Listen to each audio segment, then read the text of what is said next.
What's up, music fans of the internet? I'm Kevin. I'm Derek. And together we are last week's album, bringing you two opinions on the best new music. And in this episode, we're talking about the new album from Tame Impala called Currents. And we'll be exploring the big question, is this new sound a natural evolution or a jolting departure?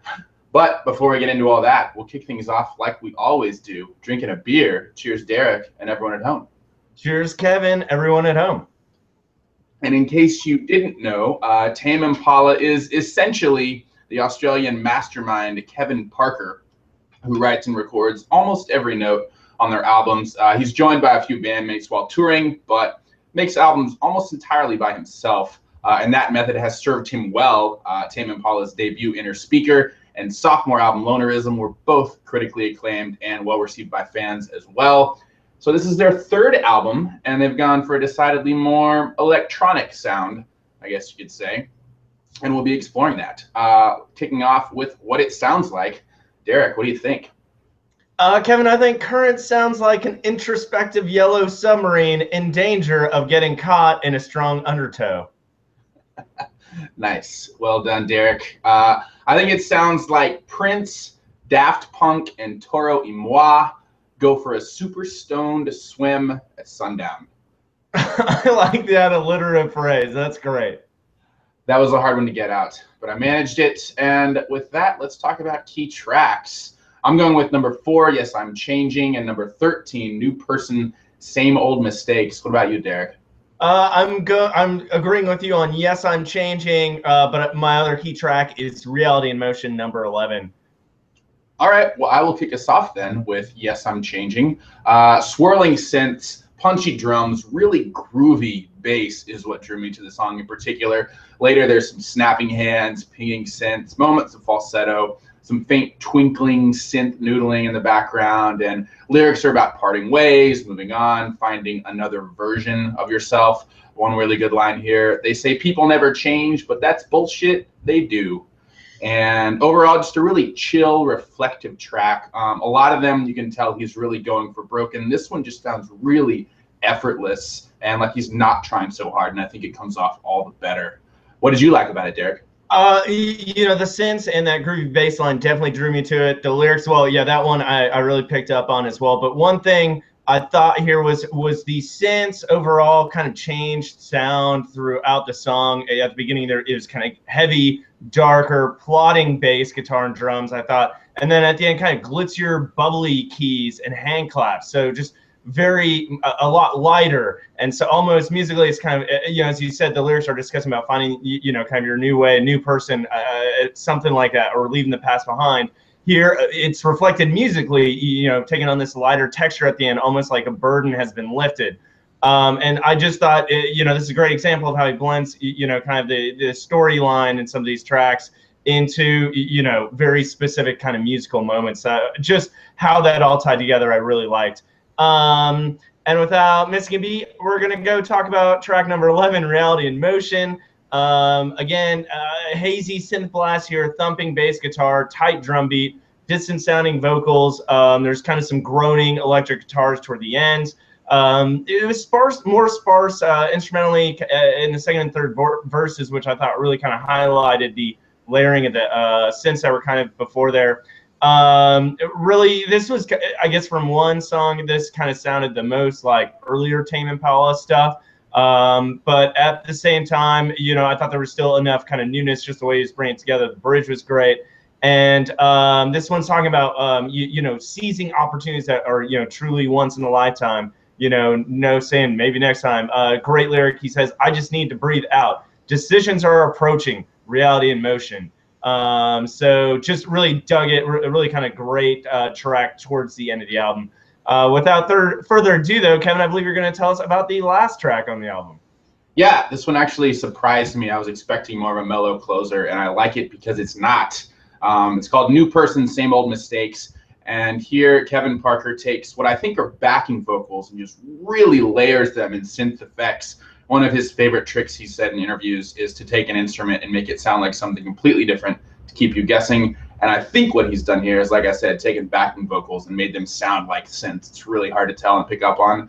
Maybe he fooled me. I don't know. But then there's also some synth dancing over the top of that. It chills out here and there. There's even some sitar for a quick second. The bridge sounds like an underwater disco. Later, there's almost this toy synth. And above all, it's hip hop beat and the vocal bass and vocal melody create this really contagious groove that carries the song throughout and makes it a really, really strong track for me personally. So there are the tracks we're digging. Let's talk about some best lyrics. Derek, what'd you like? I'm taking one from a track called Past Life, which in the album, as we kind of alluded to earlier, there's a lot of discussion of, kind of leaving the past behind, finding your new identity as one matures, grows up, etc. This track was really interesting in that the main character who has evolved is looking back and, sees an old flame. And again, with some of the production, kind of this new character is in this very monotonous, synthesized, affected voice. So just to give it some context as to where this literally character's line is coming from, it's from Past Life. Here he says, well, somewhere between a lover and a friend, it was different back then. Surreal, poetic, so I'd say, like a bizarre chick flick with a confusing end. Just really kind of cool lyrics here, and that one song had a bunch of them. Just a really kind of interesting time and place, kind of looking back and being able to discuss that, and then also at the same time having benefit of hindsight, feel like maybe you shouldn't call them. Yeah, that's a good one. I personally am going with one from "Cause I'm a Man," and he says, like the brutal autumn sun, it dawns on me, what have I done? Saying sorry ain't as good as saying why, but it buys me a little more time. Parker is usually pretty direct in his lyrics, but this one in particular, he got really poignant. Sometimes it's more just stream of consciousness and it's not too deep, but this one, just the brutal honesty of it stuck out to me. In particular, the part about saying sorry ain't as good as saying why, but it buys me some time. So yeah, let's talk about overall rating and the big question. Is it a natural evolution or a jarring departure? Derek, what do you think? I'm saying natural evolution. I think, overall it was used in a number of positive ways, not only from a musical maturity context, but also effective in the context of the album's narrative overall, as I kind of described in the key track we shared earlier, Yes, I'm Changing. Even within a song, the texture of these sounds, facilitated through those electronic instruments, etc. It goes a long way in making the storyline more effective. Overall, I thought there was really great production. There was kind of a skipping effect in around the 3:48 mark in the opening track, Let It Happen, and it literally had me check my Discman, only to realize I haven't listened to a Discman in well over a decade. But well played there. The lyrics I thought were strong, as we kind of talked about. They focused a lot on love, but I think they were told from a number of different perspectives that it made it all feel fresh. So that being said, I really can't find a lot of downsides here, so I'm giving it a 4 out of 5 overall. Right on.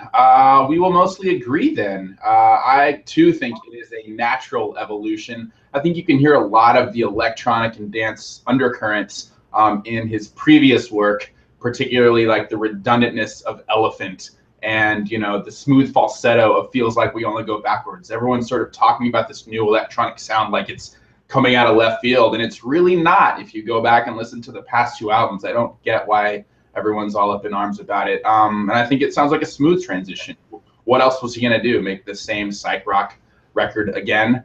And overall rating wise, I'm gonna go with 4 out of 5. I thought the flow is really, really nice. It all fits together really well. Thematically, he nails the idea of change and experimentation, from the erratic song lengths, like you mentioned, Derek, to the self-reflective lyrics. On the con side, the one big miss I thought, Derek, you will disagree, I thought Past Life was a miss. I appreciate the sonic experimentation. It just felt really cheesy with the whole voicemail sort of thing going on. I feel like we've heard that done a lot and didn't really do anything new.